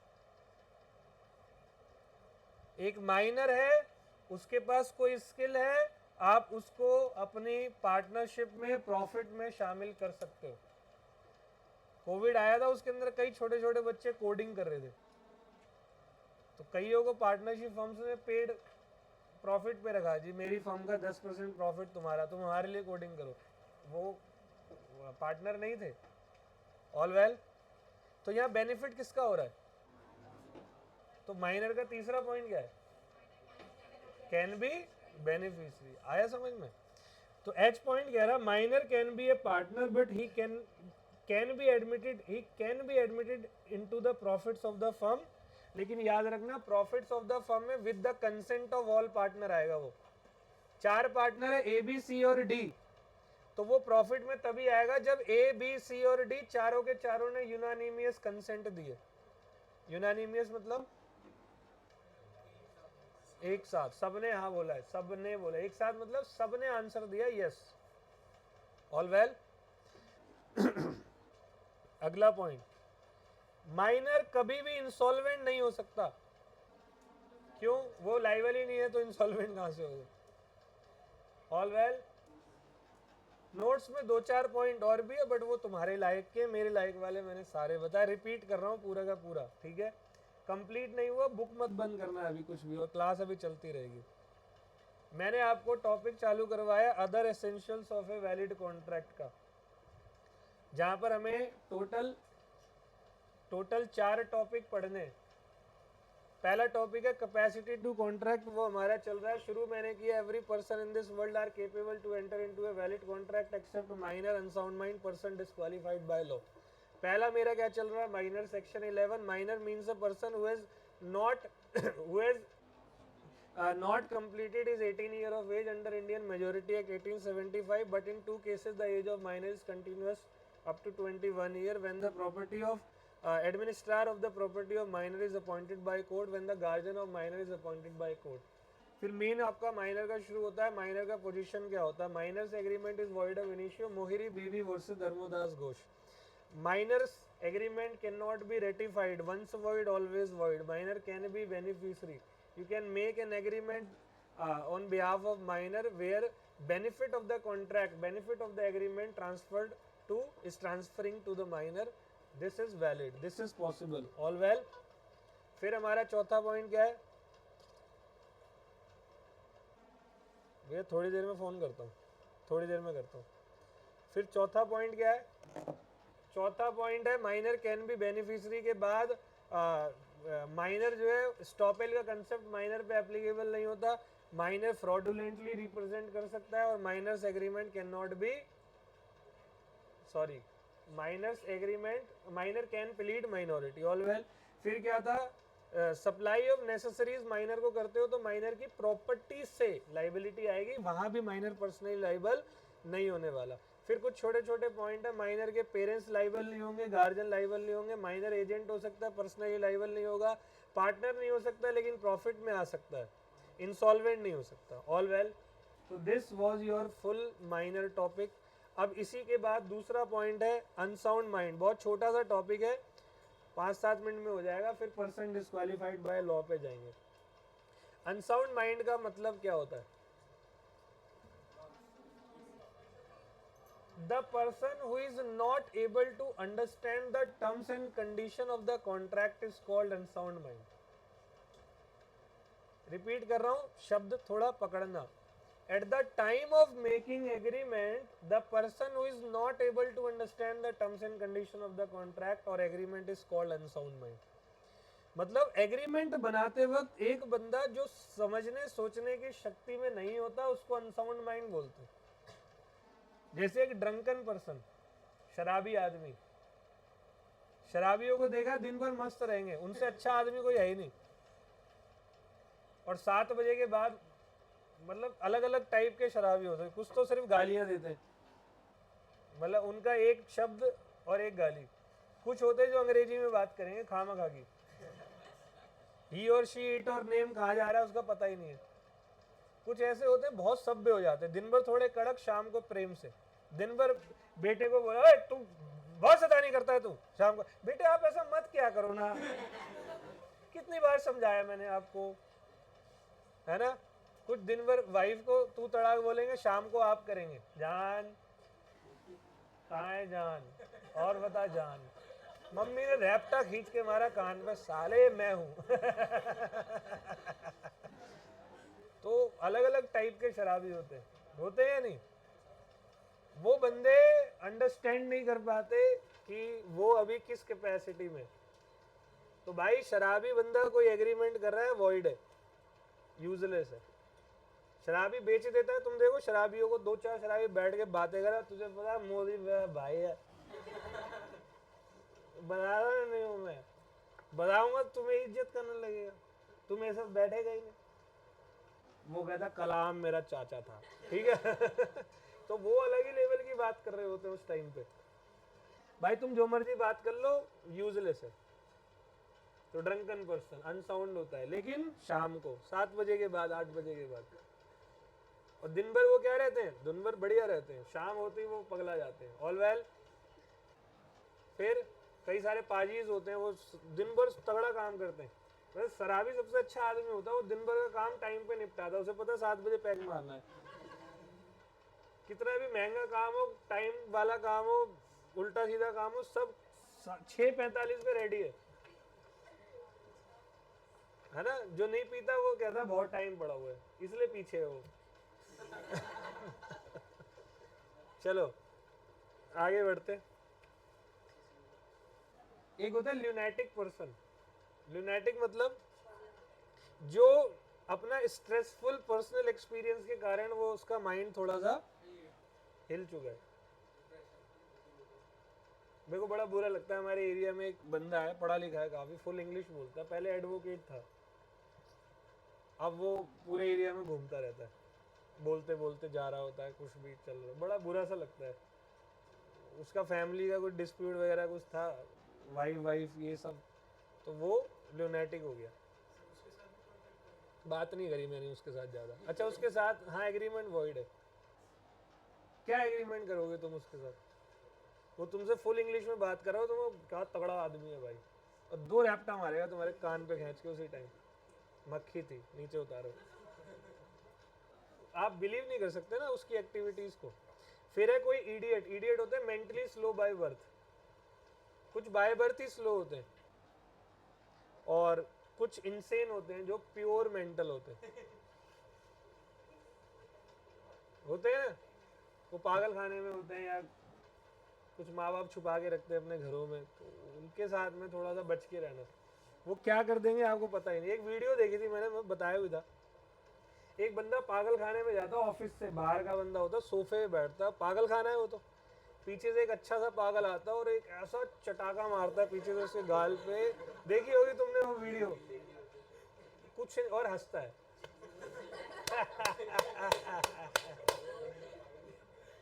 वो गलती उसकी है, वो वहां गया क्यों। अच्छा गया तो सोफे पे बैठा हुआ पागल खाने के अंदर, सोफे पे, अच्छा उड़ जाए जल्दी, नीचे बॉम्ब भी हो सकता है। बोलो आए ना। तो अनसाउंड माइंड है, इट इंक्लूड्स ल्यूनैटिक, इडियट, इंसेन और ड्रंकन पर्सन। बहुत सिंपल सा रूल है अनसाउंड माइंड का। कॉन्ट्रैक्ट बनाते वक्त अगर आपका माइंड साउंड है, बाकी बेशक आप जीवन पर अनसाउंड हो, कोई फर्क नहीं पड़ता, कॉन्ट्रैक्ट वैलिड है।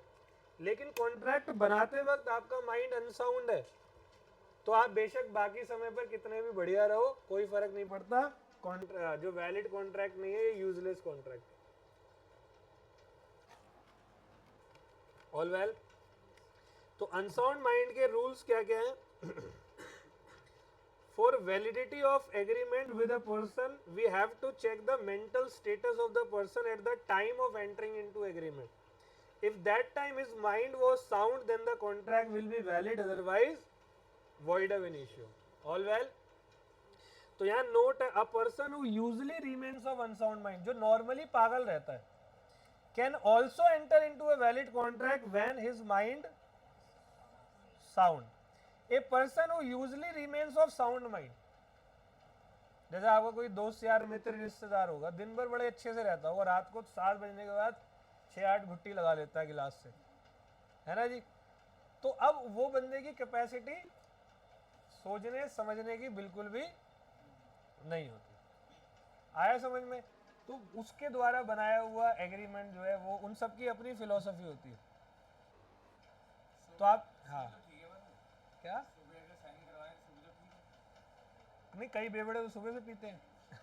अब देखो सुबह पी तो नहीं रखी, तब ठीक है वो, सुबह करवा लो, मैं तो कह रहा हूँ सुबह साउंड माइंड है, करवा लो। फिर वही क्वेश्चन कर दिया इसने। अरे उसके टेस्ट होते हैं, बाकी बहुत चीज़ें होती है, अड़ोसी पड़ोसी नाम की भी चीज़ें होती है, गवाही नाम की भी चीज़ें होती है। उस सबसे पहले उसकी बीवी आगे गवाही देगी, बेवड़ा है साला। बोलो हाँ या ना? दुनिया भर बैठे हुए बच्चे आगे बोल देंगे कि बहुत पीता है साला। अंकल बोलो इनको और पिए, क्योंकि बच्चों के बड़े मजे होते हैं जब बाप पीता है। तो वहाँ को 10 मांगते 100 ले जा बेटा, तेरे ही पैसे है ना। वैसे पापा से मांग लो 1 रुपया नहीं देंगे, पीने के बाद तो पूरी संपत्ति दे देंगे, सुबह फिर वापस ले लेंगे, ठीक है। तो ओके, अनसाउंड माइंड। हाँ वो लॉ के हिसाब से वो सही नहीं, अनसाउंड है। वो डिस्क्लोज नहीं करते ना, वो आपस में डिस्प्यूट नहीं होते उनके। देखो लॉ की जरूरत कहाँ पड़ती है? जहाँ डिस्प्यूट हो। उनके डिस्प्यूट नहीं होते। मैं आपको बताऊं, दुनिया में आधे से ज्यादा बड़े कॉन्ट्रैक्ट दारू पीने के बाद होते हैं, लेकिन वो कॉन्ट्रैक्ट की परफॉर्मेंस करते हैं ना, वो कमिटमेंट के पक्के होते हैं। लेकिन कुछ लोग कमिटमेंट के पक्के नहीं होते, वो ड्रिंक करी हुई है के बहाने कुछ बोल बाल के अपना फायदा उठा के निकल जाते। तो हम यहाँ पर उनको रोक रहे। ऑल वेल जी, last point, person disqualified by law. Capacity आज खत्म हो जाएगा मेरा, ठीक है। तो लास्ट पॉइंट है पर्सन डिस्क्वालिफाइड बाय लॉ।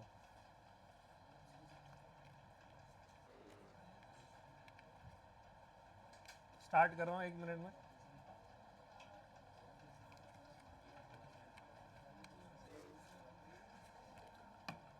चलो, तो कुछ लोगों को लॉ ने डिस्क्वालिफाइड कर रखा है। लॉ ये कहता है दैट कि तू एग्रीमेंट कर ही नहीं सकता, और ये मैं अनाउंस कर रहा हूं। एक्ट में लॉ ने साफ साफ अनाउंस कर रखा है that you are not able to make an agreement, और कर रहा है तो ये सिर्फ वॉइड नहीं है, किसी किसी सिचुएशन में इलीगल भी, किसी किसी में। जैसे अभी एक यूट्यूबर है ज्योति नाम की, ज्योति मल्होत्रा, वो कुछ जासूसी वासूसी के चक्कर में उसको अभी जेल वेल में है, उस पर पूछताछ चल रही है ना। क्यों जी? और भी कोई लोग हैं, 5-6 और भी उसके साथ में है, यूट्यूबर ही है। तो पहला पॉइंट है एलियन इनेमी। एलियन इनेमी का मतलब होता है विदेशी दुश्मन। विदेशी नहीं कि यूएस वाला आएगा उसको हम इनेमी बोल रहे हैं, वो विदेशी है और दुश्मन के साथ में, और ऑफिशियली अनाउंस्ड है। जैसे अभी इंडिया पाकिस्तान वॉर स्टार्ट हो गई थी, ऑफिशियली अनाउंस था, मतलब खून खोल रहा था तुम लोगों का भी। तुम्हें तो मजे आए थे व्हाट्सएप पे यार, 200-400 जेट एक साथ में मारे। जैसे मोदी ने युद्ध विराम के तुम्हारा मूड खराब हो गया, क्या यार बस की नहीं है ये वो। साले खड़े होके दिखाओ, वहां पे जाके पता लगेगा। तुम्हें तो इंजॉयमेंट के लिए बस की नहीं है, बस की नहीं है कर रहे थे। उस टाइम पर जब युद्ध चल रहा था, मतलब ऑफिशियली अनाउंस नहीं था बट युद्ध हो गया था, उस समय पर अगर कोई इंडियन पाकिस्तानी के साथ या कोई पाकिस्तानी इंडियन के साथ कोई एग्रीमेंट करता है तो वो पहली बात वॉइड तो है, साथ में पनिशेबल भी है, क्योंकि ये इन्फॉर्मेशन लीक होने का भी बहुत मेजर खतरा रहता है। समझ रहे हो बात को? इन्फॉर्मेशन क्या इन्फॉर्मेशन वो देगा, हमारे न्यूज़ वाले दे देते हैं। हमने तो एक जेट उड़ाया था, न्यूज़ वाले तो अफगानिस्तान क्रॉस कर गए थे जीत के पाकिस्तान को, देखा था तुमने? उन्होंने तो ऐसा अनाउंस कर दिया पाकिस्तान थर थर थर कांप रहा है। मेरे को बड़ा मजा आ रहा देखने में। पाकिस्तान डर रहा है, पाकिस्तान 6 घंटे में खत्म। वाह भाई वाह, मजा आ गया। ठीक है, तो भाई एलियन इनेमी जो कि फॉरेन सिटीजन है, अब देखना, it is not that every foreigner is disqualified. Only those foreigner whose country is at war with our country are treated as disqualified. Officially war. अब जैसे अभी टर्की को हम बैन कर रहे हैं, वो वॉर थोड़ी है। तो मान ले मैं अभी किसी टर्किश के साथ में कोई एग्रीमेंट कर लेता हूँ, तो मेरे ऊपर मैं कोई एलियन हुई नहीं, हम कोई ऑफिशियल अनाउंस हुआ है क्या वॉर चल रही है टर्की के साथ? ठीक है। दूसरा, कोई इंसॉल्वेंट पर्सन कोई एग्रीमेंट नहीं कर सकता। पहले बताओ इंसॉल्वेंट कौन होता है? लाइबिलिटी एसेट से ज्यादा, जो बैंकरप्ट हो गया। तो जिसकी लाइबिलिटी एसेट से ज्यादा है वो नहीं कर सकता। अरे वो कंसीडरेशन कहां से देगा? बताओ, जिसकी ऑलरेडी लाइबिलिटी है वो कॉन्ट्रैक्ट में कंसीडरेशन कहां से देगा? इसीलिए वो नहीं कर सकता। ऑलवेज 2 पॉइंट हो गए। तीसरा पॉइंट है convicted person.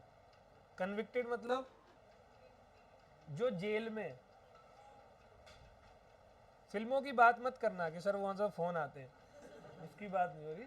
Generally as per law अगर आप कोई सजा काट रहे हो तो उस समय आप कोई भी कॉन्ट्रैक्ट किसी के साथ में भी नहीं कर सकते। ठीक है। तो एक convict is one who is found guilty and is imprisoned during the period of imprisonment. A convict is incompetent to enter into a valid contract. All well, 3 point हो गए। चौथा डिस्क्वालीफाई देखो, फॉरेन सवर्गेंस एंड एम्बेसडर्स और government.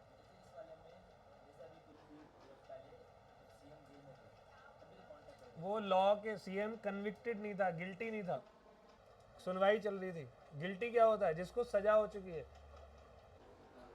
अभी तो jail में था, उस पर केस चल रहा है, सजा का हुई है।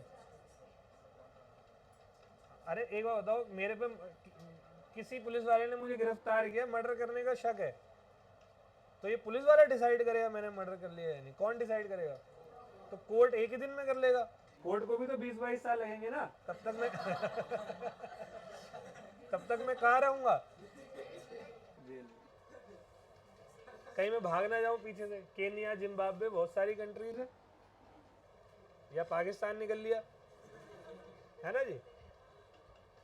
तो convicted person, A convict is one who is found guilty, guilty found person. तो जेल में अगर वो है तो वो गिल्टी फाउंड नहीं है। गिल्टी फाउंड मतलब कोर्ट ने सजा दे दी, भाई 10 साल की सजा हो चुकी है आपको, अब आप अपने सारे पद से इस्तीफा दोगे, सब खत्म, चलो जाओ अंदर।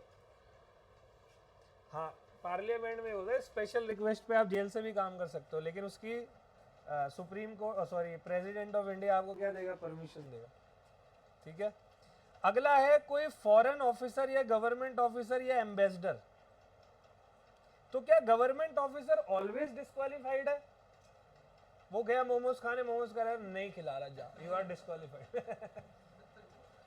वो तो भूखा मर जाएगा भाई। कपड़े खरीदने का कोई दे ही नहीं रहा, साला जंगल के पेड़ों को लगाना पड़ रहा है, इतने में 4 बकरियां आ गई, ले हो गया काम खराब। भाई उसको तो कॉन्ट्रैक्ट आप कराओगे ना साथ में, लेकिन वो डिस्क्वालीफाइड तब होता है जब अपनी लिमिट को क्रॉस करता है, अपनी औकात से बाहर जाता है। बताता हूँ कैसे। मान लो मैं नेपाल का एम्बेसडर हूँ। एम्बेसडर समझते हो सब? दूतावास का ऑफिसर, चीफ। तो मैं इंडिया में चाणक्यपुरी में नेपाल की एम्बेसी में चीफ हूँ। अब मैं इंडियन गवर्नमेंट अमित शाह को सारी नेपाल की इंफॉर्मेशन दे रहा हूँ, या मैं पाकिस्तानी उच्चायोग के अंदर चीफ में हूँ, डिप्लोमेट हूँ, और मैं चुपचाप से पाकिस्तान को जो है वो जासूसी कर रहा हूँ, अब मैं डिस्क्वालीफाइड हूँ। समझ गए? तो ये वो है फॉरेन। नहीं आया समझ?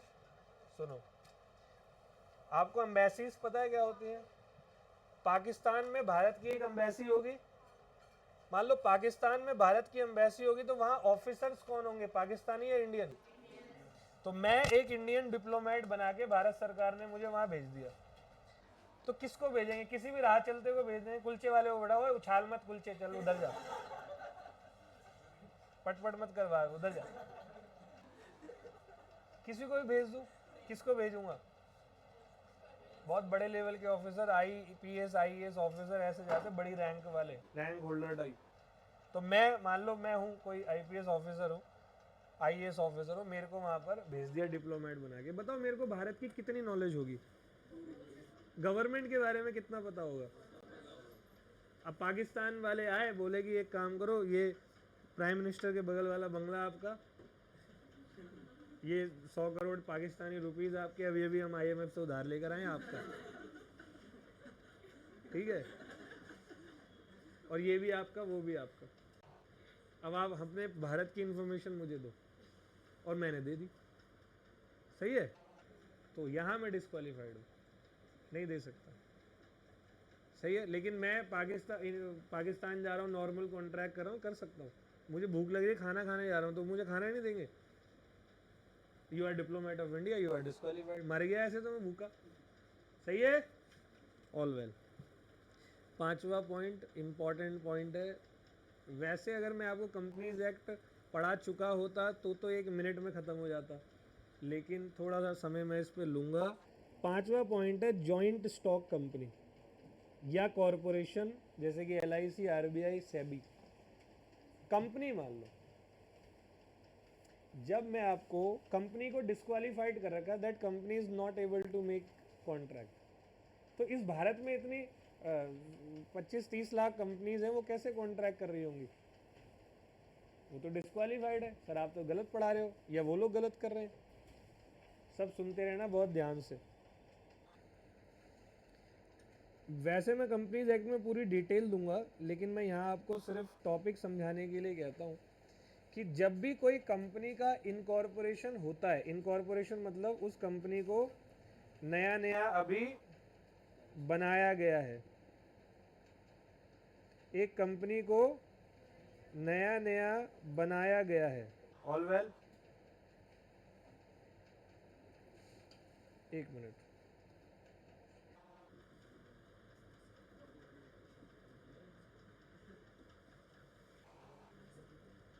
एक कंपनी को नया नया बनाया गया है, तो जब भी आप किसी कंपनी को बना रहे हो, तो वो कंपनी भविष्य में क्या काम करेगी, उसको कहते हैं ऑब्जेक्ट क्लॉज।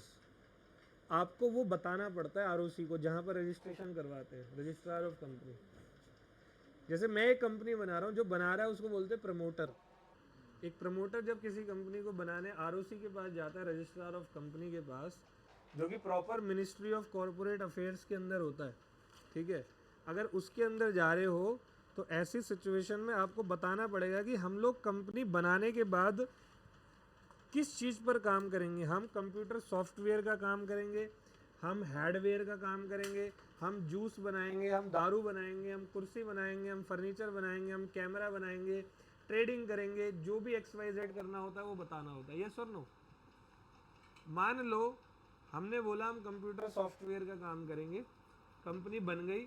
अब कंपनी चलती कैसे? कंपनी मेंबर से क्या लेती है? पैसे लेती है। कंपनी सारे मेंबर से क्या लेती है? पैसे लेती है। और जब कंपनी मेंबर से पैसे लेगी, तो उस सारे मेंबरों को पता होना चाहिए ना मेरे पैसे कहाँ लगे रहे।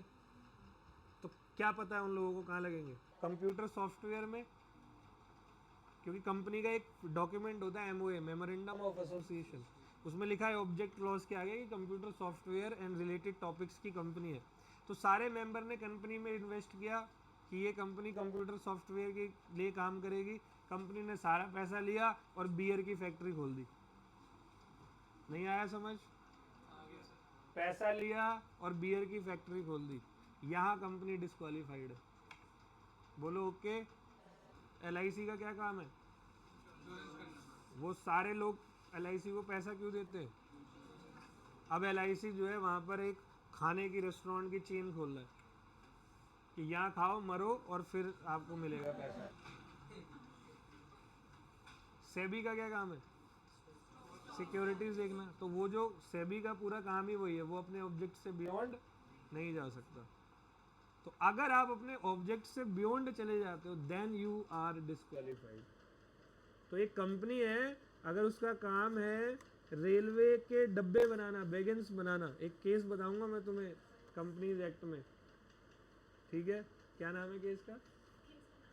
ठीक है, एक कंपनीज एक्ट में केस बताऊंगा वहां पर। मेरा काम अगर रेलवे के डब्बे बनाना है और पब्लिक को ये सब मेंबर को पता है, तो मैं मेंबर से पैसे लेके कोई और काम नहीं कर सकता। ऑल वेल कर रहा हूं तो डिस्क्वालीफाइड हो। तो जॉइंट स्टॉक कंपनी में कह रहा है कि it can not enter into a contract outside the powers conferred bye MOA. आगे सबको, तो यहाँ मेरा ये वाला यूनिट का पहला topic capacity of contract, capacity to contract finish होता है। किसी बच्चे को कोई डाउट है? हाँ,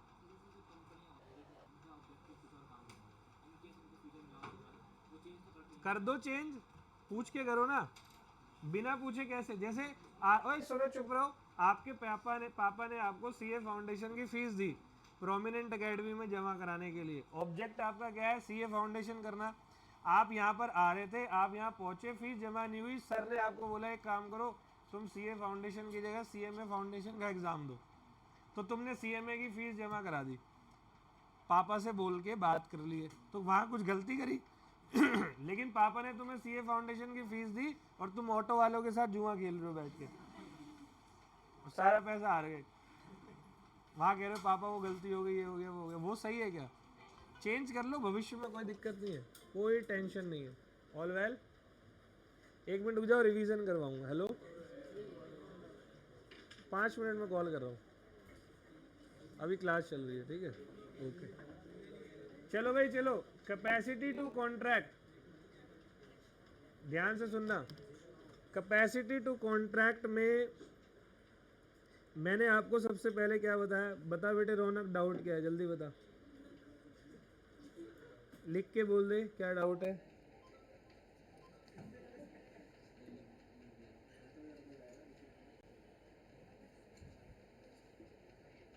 बेटा माइनर की प्रॉपर्टी से लाइबिलिटी का मतलब ये आता है कि माइनर के नाम पे उसके मम्मी पापा ने कोई प्रॉपर्टी अगर कर रखी है तो, और उस माइनर को सप्लाई करिए नेसेसरीज, तो सिर्फ उस प्रॉपर्टी से रिकवर कर सकते हैं जिसने लाइबिलिटी सप्लाई की हुई है।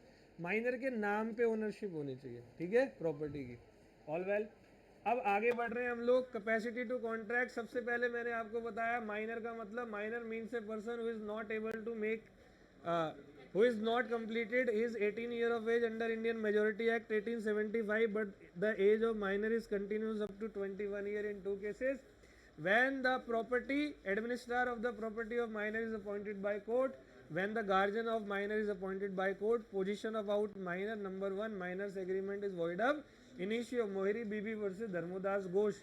Number 2, minor's agreement cannot be ratified, once void always void. Number 3, minor can be beneficiary. Number 4, minor can plead minority or the concept of estoppel does not apply upon the minor, और minor fraud करके भी आ सकता है। Number next था, minor can be, minor's property will be liable for supply of necessaries to the minor, minor's guardian will not be liable for the activities done by the minor, minor cannot be a partner but he can be admitted into the partnership, profits of the firm with unanimous consent of all the partners, minor can be agent but he will not be personally liable, minor cannot be insolvent. फिर unsound mind, it means the person who is not able to understand the terms and condition of the contract at the time of making contract. Lunatic, insane person, drunken person, idiot person are the some examples of unsound mind. Note है, unsound mind person can make an agreement while making agreement his mind was sound. All well. या sound mind नहीं कर सकता जब उसका mind unsound हो contract बनाते वक्त। फिर था person disqualified by law. Person disqualified by law में सबसे पहला पॉइंट है कि आप एलियन इनेमी हो, मतलब विदेशी दुश्मन, then you are disqualified and you will be punishable as well. Number 2 था कोई आप इंसॉल्वेंट पर्सन हो। नंबर 3 कन्विक्टेड पर्सन हो। चौथा गवर्नमेंट या कोई foreign officer, sovereign officer, government officer, diplomat, embassy का, तो वो अपनी लिमिट जब क्रॉस करेंगे तो फिर वो डिस्क्वालीफाइड है। और फिर फाइनली जॉइंट स्टॉक कंपनी जब अपने ऑब्जेक्ट क्लॉज से बाहर चली जाती है तब वो डिस्क्वालीफाइड होते हैं। कल की क्लास में फ्री कॉन्सेंट स्टार्ट करेंगे इसी यूनिट में आगे। Thank you so much, all well, bye bye. एक मिनट।